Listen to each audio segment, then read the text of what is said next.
Welcome to another episode of Husbands Watching Housewives. I'm Scott. And I'm Geoff. And we just watched an episode of The Real Housewives of Orange County. Yes, episode 3, correct? Yes, season 20, episode 3. Oh, those OGs, those veterans, they're going at it. No, they're actually not. they're not. This is a very low-stakes drama episode. Yeah. Yeah. Yeah, I would agree with that for sure. We're going to whoop it up. Yeah, whoop. We, if you're just finding us, we are two husbands and we whoop it up. And we talk about the housewives. So thank you for finding us. Please like and subscribe. Find us wherever you get your podcasts, YouTube, wherever you have it. And then also, please find us on social media. We're good people, and we love to hear different ideas because we have each other's ideas quite often where we're like, yeah, okay, that's exactly what I thought.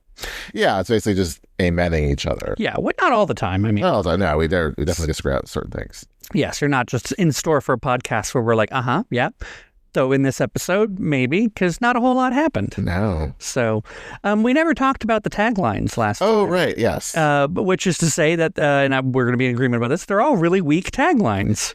Yeah, I mean, there's sparks of humor here and there, but for the most part, yeah. Yeah, wherever they could have been made better by delivery, they failed. That really makes an impact, too. Yeah. Delivery, yes. Because, like, Tamra's, I mean, first off, Tamra does not believe she's still the hottest housewife.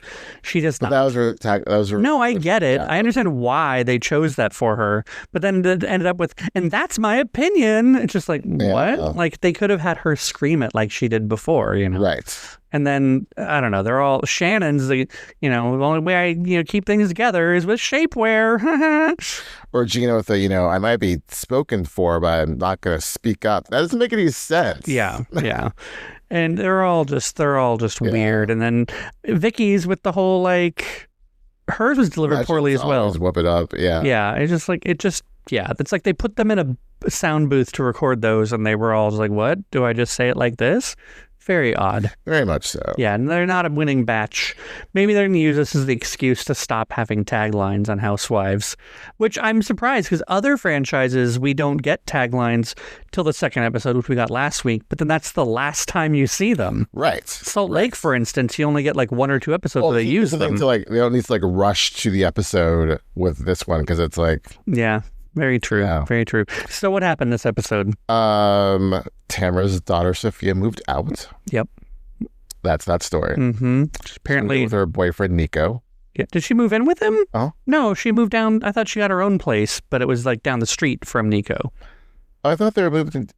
I don't think they moved in together. I was really not paying attention. Yeah, Sorry. no, Tamra had said something like, it doesn't hurt that Nico lives down the street from her in L.A. Like, they'll live close together, but I think they'll still have separate places. Gotcha. Also, I have to think that Tamra would have made a bigger deal about, you're moving in with a boy. That would have come up. Right. I think a lot more. Well, Sophia's like early 20s or something, so it's not like, Yeah, no, it's not like she's 18, fresh out of the house. Right. So, Emily was annoyed with Tamra about the hug and now I can invite you to iHeart events. She was joking. Obviously, Tamra didn't have Emily banned from iHeart events. But also, this whole thing... sure about that, though? I mean, I can see it happening. I could see it, too. Here's the thing, though, and I'm not trying to rank people, but...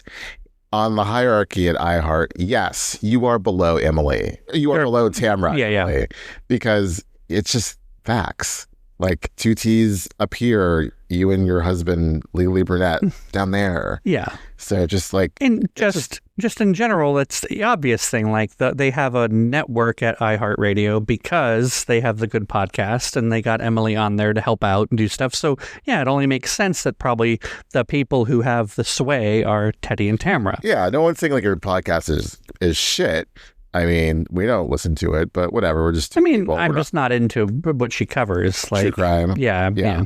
So many people are. But yeah, it is what it is. But the whole she and Shannon bonding over blah blah blah and Tamra does this, and then when Shannon took on Emily's fight basically at the end of well, you said this to Emily. It's like, you don't give a good goddamn. Yeah. Okay, you're never gonna make me think you give a good goddamn. I mean, I mean, not getting there, but not getting there. Like, if Shannon's whole intention is like, you just say things that are mean for the sake of being mean, she could have chosen 100 different, more meaningful examples. Right. So she didn't have to be like, and that thing you said to Emily, you're trying to hurt her feelings. You know, just like, oh God. So whatever, man. Yeah. Whatever. Yeah. So Heather feels screwed over by Jen. She was telling Emily. Yeah. You're not wrong. Yeah. She was intentionally trying to stir the pot and come at you. So, yeah. Because, the truth speaks volumes, and I'm going to turn it up. Girl. I'm about to turn it up. Turn it down. As though you've been renowned for being the truth teller. No, Miss Cheaty McCheatster. Yeah. Not been. So. Hey, Harshy McHarshster, but Truthy McTruthster. You're a Truthy McTruthster. I'm a truth teller, but it doesn't mean whatever. Yeah, it's no good. So then they get into the whole Emily's gift from Carmella. Which, a Dior bag, amazing. Take the Dior bag and shut up. I would take the Dior bag. I don't think it was that cute. I mean, it was fine. I mean, I'm sure his purses go. And I would want a saddle bag. That's good. I'll keep that in mind for when I need to buy you a bag. Circa season 3 of Sex and the City, when Carrie had all this. Anyways. Well, I mean, the whole thing. It was really a bag. It was a baguette. Yes, you're right. I think the whole, I can't tell if Emily was actually abhorred that Carmella bought her a vibrator inside the bag, or the fact that her kids almost saw it, or what her actual opinion was about receiving a vibrator. I think it's kind of weird to get a vibrator from a virtual stranger. So true. And she didn't know Emily's sense of humor unless she watched her on the show. No. Which she probably did. So it was kind of just hey, new person I just met, I bought you this very expensive bag. I got 7 vibrators to find the right one that fit in the bag.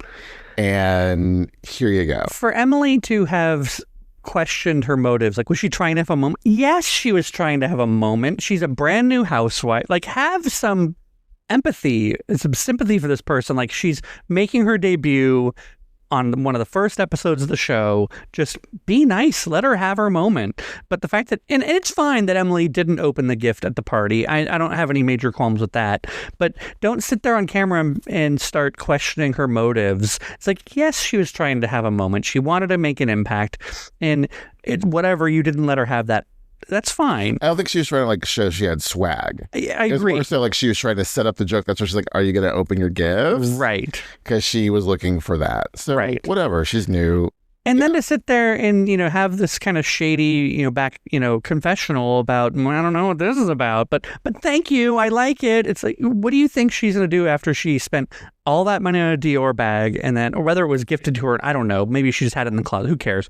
But either way, she gave you a Dior bag, the thought that counts, what happened to the thought? It's the thought that counts. And so, right. Well, that's what Carmella said, just say thank you in her confessional. Yeah.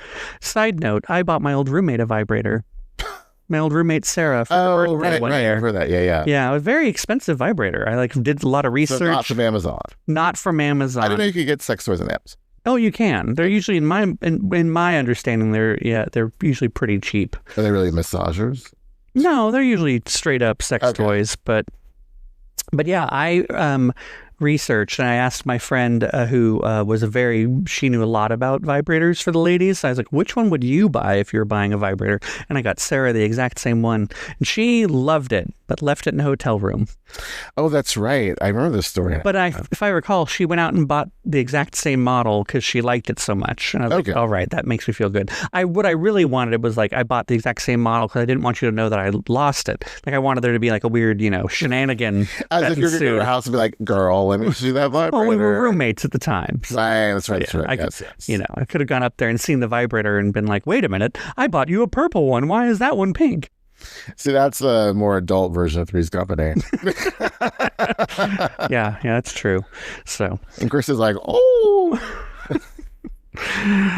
So yes. Why did you did the Home Alone face? I don't know. But next week, I think you're right. We're going to get more of the vibrator gate or whatever. Oh my gosh, on a gate already. They're going to... Or bag gate. I know. They're going to make a big federal case out of like, oh my God, it's just, you don't know me, Oh God. Also, too, the fact that she had to buy like all those vibrators to find the one that fit in the bag. Just look at the measurements of the bag and the vibrator. Like, you didn't have to like get like an array. That's true. Yeah. It's true. Or get a smaller one that, will totally fit. Well, sometimes sex toys, they, measure in weird ways where it's like, it's 3.5 inches around. And you're like, but what is that? Like, girth wise? Yeah. Yeah. Exactly. Maybe some of them had realistic balls and you never know if that's going to, fit in the that's clutch. That's a dildo, not a but I digress. Yes, it's true. Digress. That's true. So then Gina and Vicki and Jenn meet for brunch. Did we skip over the fact that they went working out again? Didn't a group of them go working out? No, it was the chiropractor. Oh, the weird chiropractor. Weird. But it gave Shannon the opportunity to make weird, like, noises. I think it's a universal thing that, well, actually, no, it's not. I can't speak in absolutes, but a lot of people on the internet are tired of this shtick. And I know a lot of her fans love the shtick of like, I'm an old lady, but she was talked about by a former producer. Yeah. Speaking of vibrators, big dicks. The producer, tell me more. The producer who was blackballed from Bravo because he started doing porn on this. Or was he blue-balled from Bravo? You decide. Was he silenced or silenced? So he was saying, he commented on the post saying that, she definitely it's a put on. Right. She's awful to the crew, a horrible narcissist. And then she snaps into this like, I'm a doddering old lady, hijinks. The only thing that I believe it. Oh, I believe it. The only thing that kind of gave me, well, maybe what was going on there was actually painful, was that when he did it to Emily, I was like, oh, dear God. Oh, right. I don't doubt it was painful, but like Shannon just, does her Shannon thing. I'm a big fan of massage and chiropractic and pressure points and all that stuff, and you are not, and I wish you were, because I could just use you to I could just have you like put an elbow into like a pressure point. It would save my life sometimes, but you're like, I don't know what to do, so you don't. But I'm kind of just interested to knowing what that doctor was doing, because like, I don't know, sometimes you just we gotta release the pressure or the tension like in a joint, and it does hurt to do that, but when it's done, oh my God, it feels so good. So I can't tell if he's Shannon's crackpot chiropractor who apparently like has a practice inside a weird like what's that fitness gym called? A CrossFit gym. Yes. It just looked so weird, and then he's got the the statues at the table amongst a gym. It's normally it's a office. I've been to many different places where they're just like they have a common room with 4 different tables set up, but like that place looked like it hadn't been swept in a while. I just wanted it to be a little bit more. One thing I do agree with Shannon on is like, I do not want to be paralyzed, so I'm like, no, don't even like come at me at my neck. I don't want to crack anything. I could use a good neck. I will be horrible and stiff and hunched over like the Hunchback of Notre Dame. I don't care. Don't snap my neck, bro. I don't firmly believe, but I think if you gave it a chance, and I'm not saying cracking your neck. I would agree with you there. If you're apprehensive about that, don't let anyone do it. No. But I think there are some things that you would benefit from just having tension released from certain, parts of your body. I feel things deeply. I feel pain deeply. And so even if it's the slightest thing, for me, it's like, oh my God, am I ever going to walk again? Seriously. So there's an element of chiropractic, and we won't stay on this too long, where they try to sell it to you as though like, well, your body experiences traumas throughout your life, and the way you hold those in your body in certain ways. So our goal is to release those traumas. Basically, they try to convince you that your body starts to like carry itself differently because one time you stubbed your toe and and I believe it like a tiny, tiny bit. Like I want to believe that's the case, but everything I've ever read just says that's all bullshit. Right. But it feels nice to think that like by cracking your neck or your shoulder or your ankle or whatever, it's going to help release something that you've been carrying around with you. But I think in your case, you do sometimes get very, very tense and kind of carry yourself like clenched all the time. For sure. I'm very clenched. Where I think that if someone was able to just be like, crick, and you'd be like, oh, I've never felt my legs stop being tense in 46 years.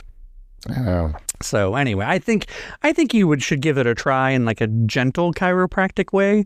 Like if we were made of money, I'd be like, let's just have you go in there for like $100 and see what they do without cracking your neck. But I don't want to traumatize you, so Right. we'll move on from that. Okay. And we'll never take you to Dr. Tim's office. No. So never take me there either. Although I'm kidding. We have to go to Orange County. We'll go to the Quiet Woman. It'll be great. If we were to be, yes, I would have to, yes. I'm curious. Yeah. We should look at that menu online. I'm very curious. Do they have drinks named after the housewives? They must. I'm sure they must. They must. They know where their bread is buttered. They're cheesy bread. I mean, It didn't, well, I don't know. I don't want to judge it from like on camera. I'm sure maybe in real life it looks really good, but I don't know. I mean, it seemed like kind of like weak bread. I don't know. you don't have to be nice about it. It's not like we're doing a Melissa Gorga review. That's funny. Where were we? So Gina asked Vicki for financial advice. Well, we really got off topic on that. And About a prenup. They go into that. Vicki's like, don't commingle money. Then she gets into like the weird thing with her and her boyfriend, Steve. No. Michael. Same name as her husband, son. And how he's dangling this ring. If she's a good girl, she get the one ring. who is wearing the Under Armour Freedom t-shirt. That bothered me. Yeah. I mean, we know where that. Yeah, we know where. Yeah. Yeah. I missed that. I must have blocked it out. So then they get in and they talk a bit about Carmella and how she is a developer and not a developer. Right. And or what does she really do? And and she's like, no, she didn't call her a flipper. She called her a rehabber.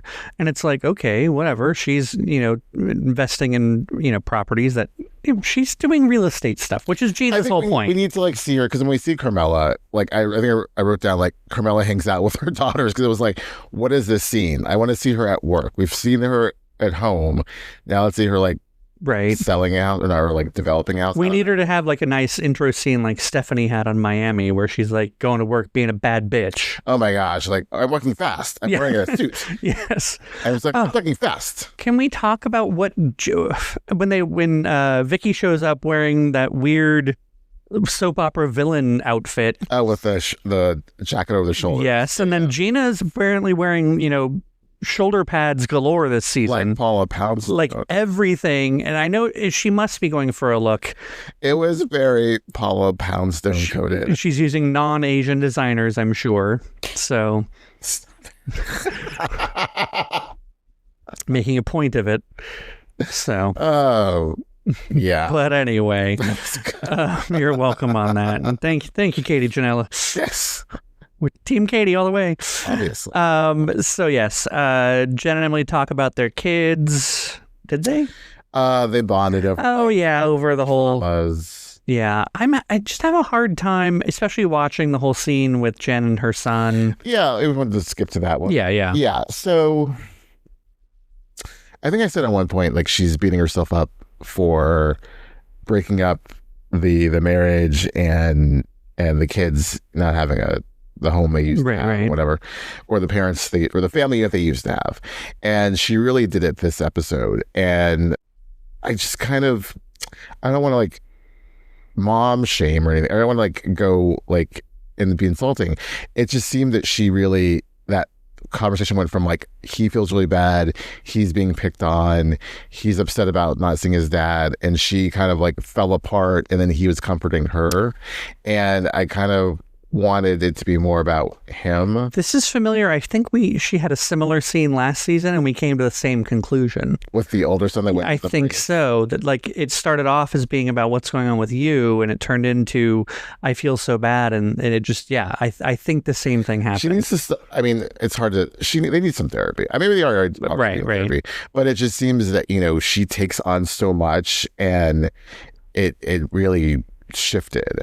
And I don't know. I'm not saying she's being selfish. I'm saying it's her emotions take over. Yeah. And she just It's understandable that she would have all this guilt. I mean, I would never suggest that even she saying that, she made the decision and, what's done is done is one thing, but like, it's understandable. You're going to have this guilt. You made a mistake that has all this damage to your family. But for her to say that like, had someone I didn't.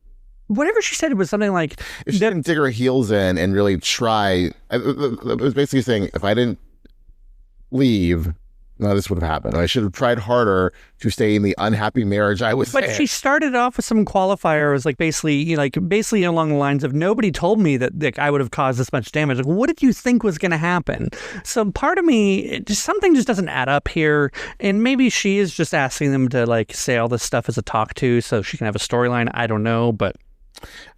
Yeah. Or maybe he's on screen with his bad haircut trying to, talk about trying to, get his own 15 minutes. I don't know. Maybe he's trying to launch a, sort of social media account. Who knows? I don't know. I don't think that's the case, but. I mean, and then, yeah, because really this is like her main thing. Because like she and Ryan argued about the whole thing with kids and Will. And at this point, I just really want Will to be on camera because we're really missing a part of the equation here. Yeah.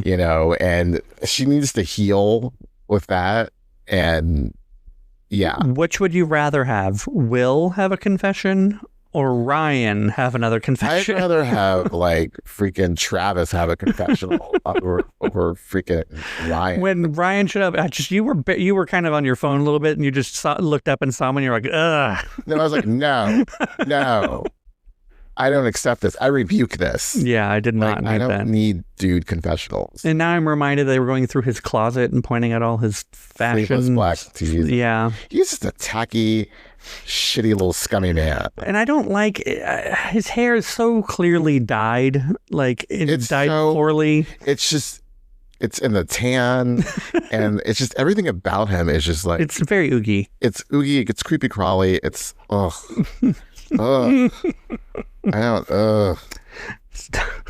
Did they get married yet? No, that's the whole thing. Everyone's just joking that like Gina will get married. Oh, right. Good segue. So Gina doesn't want to give up her last name, and we had to have a whole scene about it. I mean, it was a very thoughtful scene at the end of it all. For her to kind of boil it down to, for her to take the name that would essentially identify her more closely with Travis's children and giving up the name that her children has seems not right to her. Right. And the kids may not care, but I think if it did happen, they'd be like, wait, and it's also too, it makes sense for just like, school stuff and to be all on the same page. And so, I don't think you should hyphenate it because then you're like merging your ex-husband with your new husband. But here's the thing too. She's a real estate agent. She probably has already has all the signs made up that say Gina Kirschenheiter and all this stuff.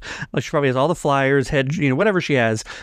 Keep it. It's fine. That's it's a stage name, she's on Housewives and Gina Kirschenheiter. Shannon is still Shannon Medore. Right. Right. And that, like Tamra, well, she changed her name. But, Vicki is still Vicki Gumbelson. And she divorced Don years ago. Right. I wonder if we never looked up Vicki's maiden name. Oh, I've heard it before. But yeah, no, I agree. I mean, I understand her want, but I couldn't tell where Travis landed on all that because at one point, Travis didn't really care. At one point, he said though something, and maybe he was saying it. I don't know if I got it right, but he was saying like, if we wind up not getting married because you still kept your ex-husband's last name, that would be sad. Like he said something along those lines. I think Travis was like, why is this a scene? God. Travis was the audience. Yeah. Like he was humoring her, but he's like, are we really doing that?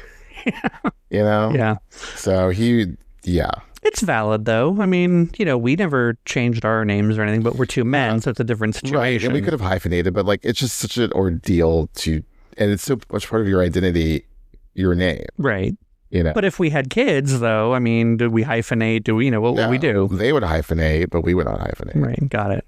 So it's going to be, maybe wonky, like the school stuff, but... Are you sure you don't want a rhyming first name, last name? It would be great. I thought about doing it, just taking your name all together. So we'd just all be like the same, name. But then it's been...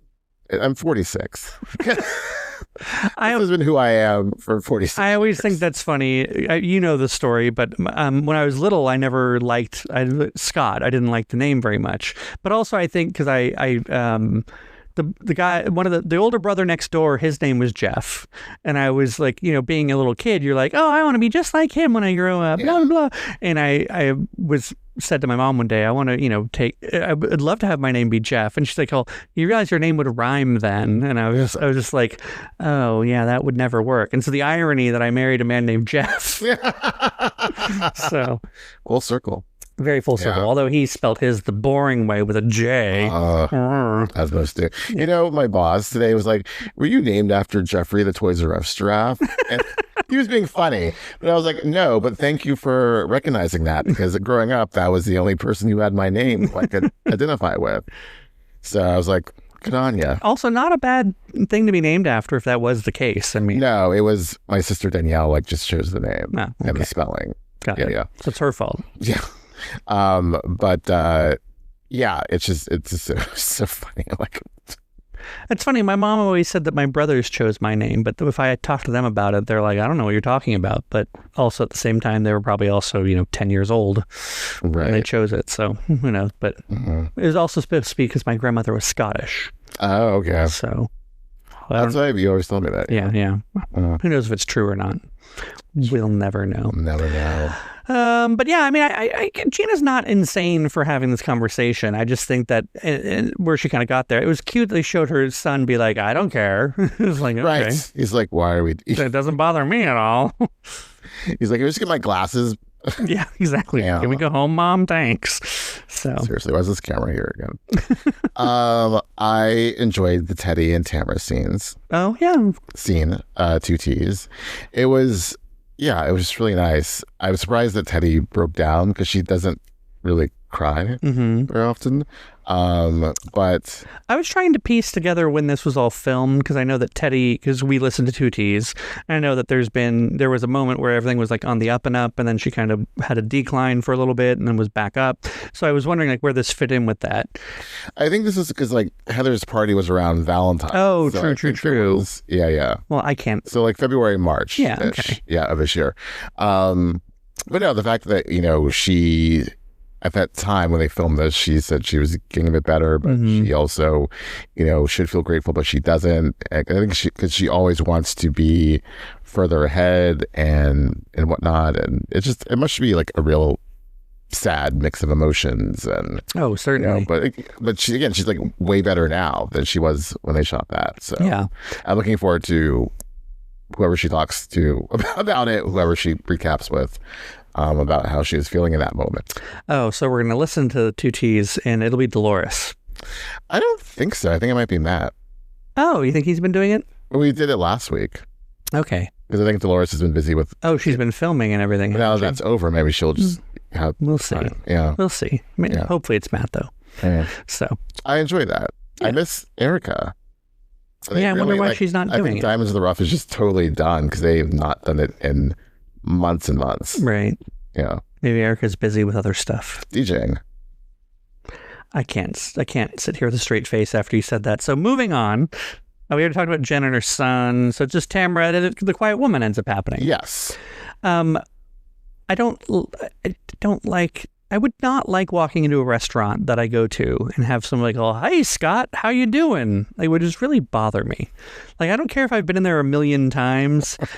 I used to hang out at Lone Star in San Francisco. Yeah. And the bartender knew who I was. I was not a regular, but he knew my name. Yeah. He never once was like, hey, Scott, because he's a bartender. He sees millions of people, hundreds of people in a given weekday, thousands of people, let's say. Right. Every time it was like, hey, mate. And he's Australian, so it served him well that he could just call everyone mate and be like, of course, he didn't have to remember names that way. But it would weird me the F out. It wouldn't be a fun Cheers moment? No, it would not be. The closest I've ever liked to being a regular somewhere was the yogurt shop where they knew I wanted the tart flavor with chocolate sprinkles. Or the sandwich place you go to, the Togos. Well, they're not open anymore. Oh, they used to know your order. They used to know my order, yeah. But then they got rid of it, and but they still made it for me. It used to be number 28 with no tomatoes. Asian dressing. Oh, that's really nice. So good. It still was good, but I'm actually okay. I can make it till tomorrow, but... Yeah, don't forget it. By the way, with this whole lettuce freak out that's going on in the world, Geoff and I, the day that we learned about it, for whatever reason, El Pollo Loco sells this really delicious tostada, which El Pollo Loco is very new to our area. Like, it's been here for like 5 or 6 years now, but like, it's very new to me. It's not a fast food I grew up going to. So when we first tried it, we had this tostada and it was actually pretty good. So that's the one thing we get. But we like, hey, there's a deadly lettuce bacteria. Let's go get a tostada. And so Jeff's eating it like, just like, oh, this is delicious. Yeah. And the whole time I'm thinking, oh, maybe we shouldn't have gotten that. And I wasn't going to say anything, but then while he's eating it, like, he's pretty much done with it. He turns to me, he's like, oh, maybe getting salad wasn't a good idea today. And I was like, well, we're going to find out now.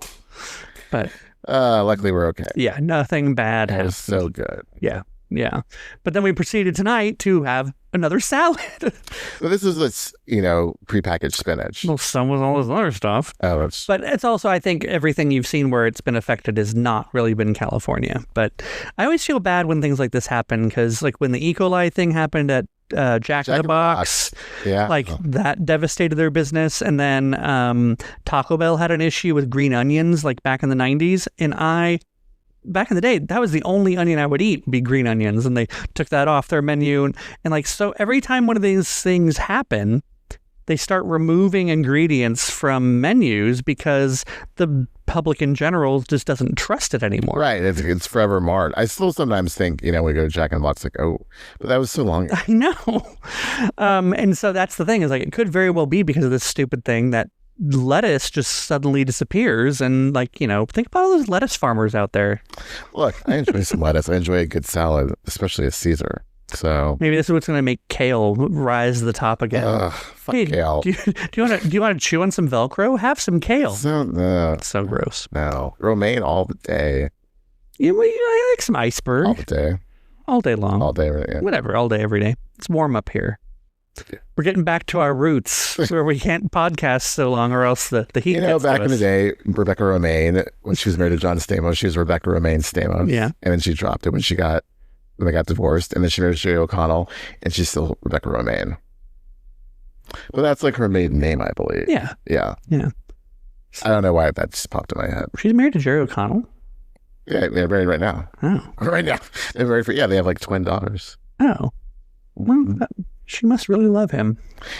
Jerry O'Connell's cute. His face is, he's so cute. He's got some bad work done. I don't think, no, he's aging naturally. That's why he looks like that. Oh. Which is good. I don't know. I feel like he's gotten maybe some Botox around the eyes. Well, I'm sure everyone gets Botox in their industry, but I think it's, things fall. And, I think just his face isn't as boy, spring. What's the word I'm looking for? I want to sit here. Try some more. I like it. Tots. Let's go with tot.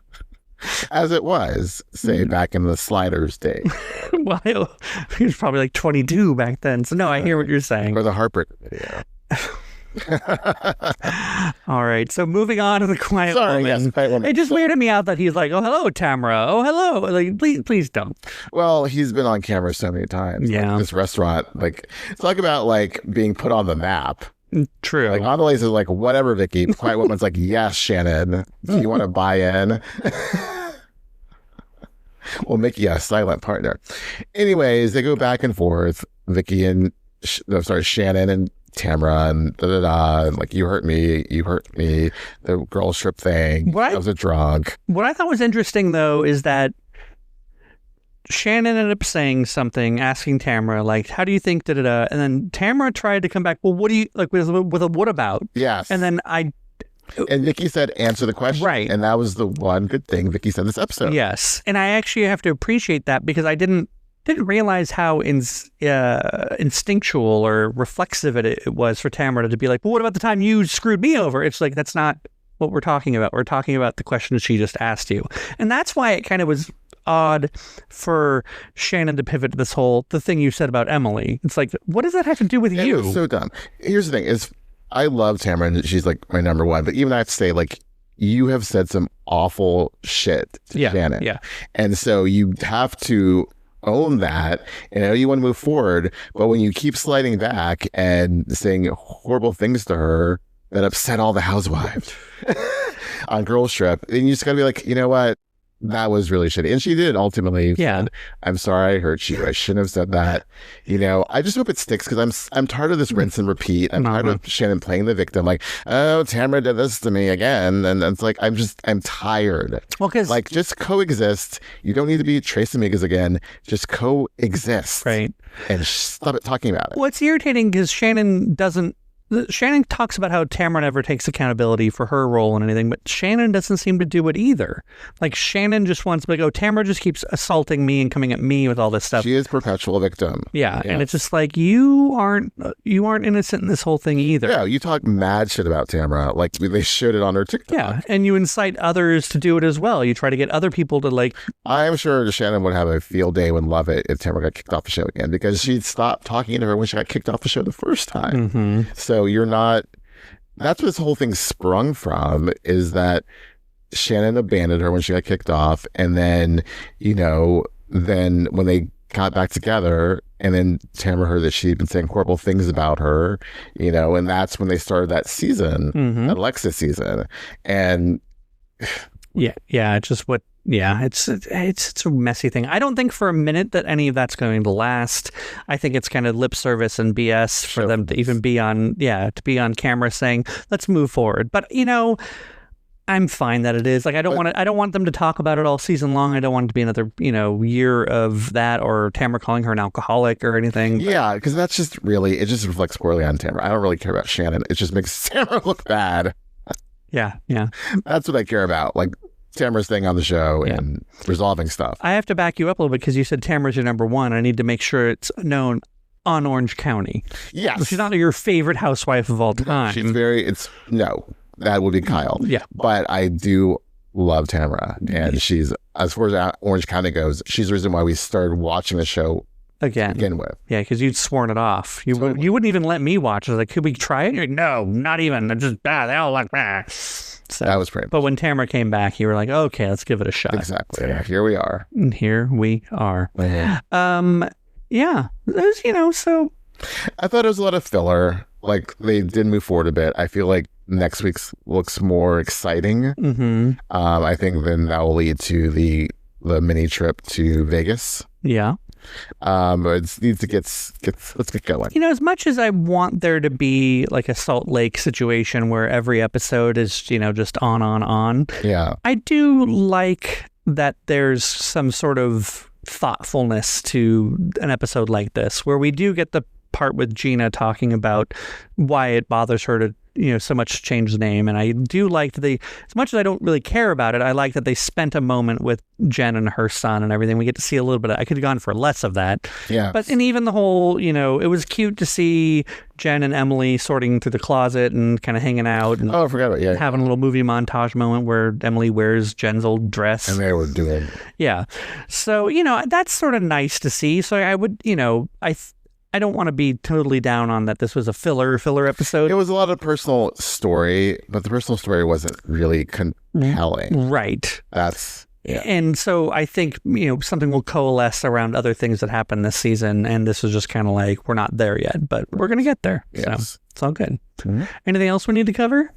I think not. I mean, we saw the New York trailer, but we'll get into that. That's in a couple of weeks. Yeah. No, about a month. A month or so. A little over a month. Yeah, but the trailer looked good. Yeah. It was chaotic. We don't know how we feel about Carol being back. Yeah. I mean, I think you know how you feel about Carol being back. We'll see. I could take it. And then, yeah, I mean, I think seeing that trailer reminded me what I was saying last week, that like when you lose more than 3 people from the show, you have to keep 3 common people every season. Yes. And that I think having Aaron Sy and Jessel kind of proves that like, even as much as people are just kind of like, oh, the New York was dumb, even if they had dropped down to 2 of those women, there's not enough commonality for us to care. Right. That's why you needed like Teresa and Melissa and Dolores. You need a base. Right. And then you build from that. And I think the new girls could be interesting. I have a hard time telling between Daisy and Haley. But hey, we had the same problem with Kelsey and Rosie at first. Right. And then it's going to become like, oh, okay. Da-da-da. Yeah. Yes. So we'll definitely look forward to doing that. And it's going to be a good time. I think so. All right. And we can talk about more of this next time. Until next time.